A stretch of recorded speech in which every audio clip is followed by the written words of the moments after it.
Overall, we still see a very attractive setup in global financials, particularly as having exited negative or zero rates, the profitability profile of banks has been transformed.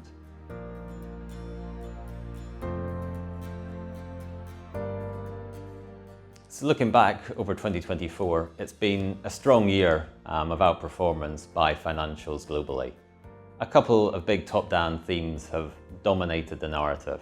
The first one was politics, and from elections in India to France to the US, that's been material drivers of markets through the year.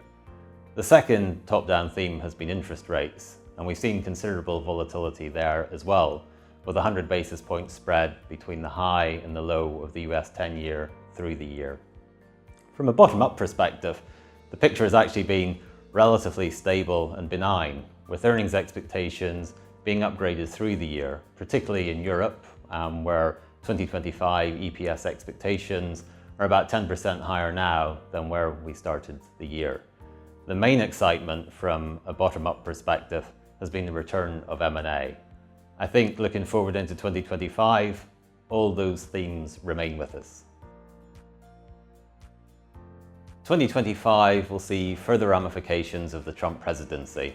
And besides the top-down growth implications, there's also an expectation of US regulation becoming looser and also creating a more conducive M&A backdrop in the space. In saying that, given that PE multiples have already expanded by over 30% since middle of June, the market is clearly already pricing in a lot of prospective good news. In Europe, we have continued political uncertainty in France, and we also have a pending German election next year. And that's going to be significant for both the growth and reform outlook in the broader EU. We note that European banks are currently trading at historic relative lows versus their US counterparts. And that's despite having certainly defensive balance sheet qualities and also very comfortable double-digit yields at current levels.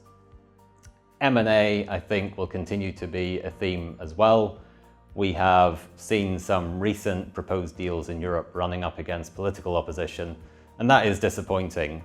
We do think that in-market consolidation can create stronger banks for the future, and certainly, if done at the right price, can create significant shareholder value. Overall, we still see a very attractive setup in global financials, particularly as having exited negative or zero rates, the profitability profile of banks has been transformed. It's clear going forward as the interest rate environment evolves, we're going to see diverging performance across economies, across banks, and across business lines. That makes the bottom-up opportunities in 2025 very exciting and stock selection key.